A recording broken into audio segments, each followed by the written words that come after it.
पति कमाने में सक्षम नहीं होता and when he is not able to earn at all, कारण कुछ भी हो सकता है।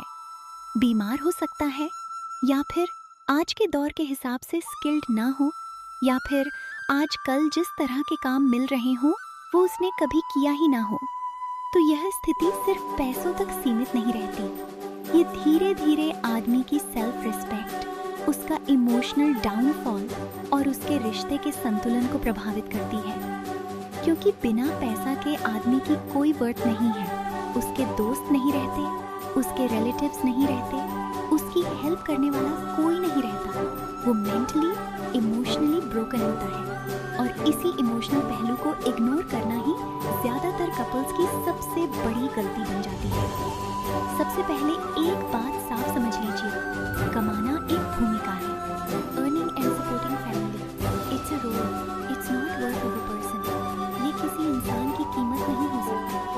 अगर आप अपने पति को सिर्फ उनकी इनकम के आधार पर कम समझने लगते हैं तो रिश्ता बाहर से भले ही ठीक दिखे, लेकिन अंदर ही अंदर टूटने लगता है, खत्म हो जाता है। लेकिन इसका मतलब ये भी नहीं है कि आप गैर जिम्मेदार या इरिस्पॉन्सिबिलिटी को चुपचाप सहते हैं। यहाँ एक महत्वपूर्ण फर्क समझना जरूरी है, ए इम्पॉर्टेंट डिफरेंस। एक व्यक्ति जो कोशिश कर रहा है लेकिन संघर्ष कर रहा है, और एक जो कोशिश करना ही छोड़ चुका है या कोशिश ही नहीं कर रहा।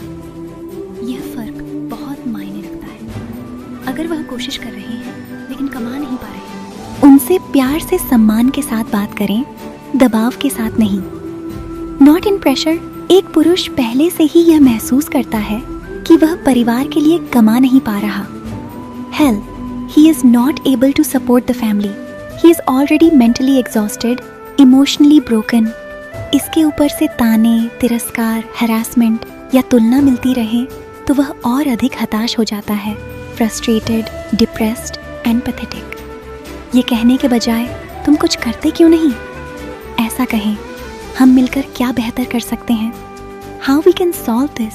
इसको एक इंसान की नाकामयाबी नहीं, एक समस्या की तरह सॉल्व करना।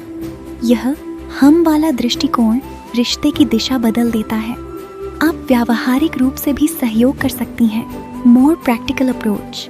कुछ समय के लिए आप आर्थिक रूप से सहयोग करें, you can support financially for some time, या दोनों मिलकर नए आय के अवसर तलाशें।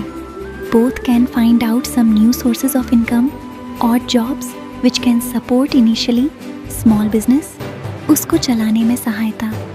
जीवन के उतार चढ़ाव में ऐसे फेज आते रहते हैं, समटाइम्स डाउनफॉल कम्स, और ये ऐसे ही रह जाते हैं अगर आप अच्छी पार्टनरशिप प्ले ना करें, टीम वर्क ना करें तो।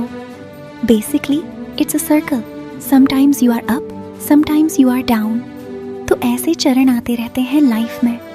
ऐसे फेज में जब भूमिकाएं अस्थायी रूप से बदल जाती हैं या रोल्स चेंज हो जाते हैं तो ये असफलता नहीं है। You are not unsuccessful, you need to play partnership, एक परफेक्ट साझेदारी। और ऐसे ही एक दूसरे को संभालना, यही शादीशुदा जिंदगी का सफर है। शादी एक इंस्टीट्यूशन है, एक संस्था है जिसमें सब एक दूसरे का साथ देते हैं, and that's how it works.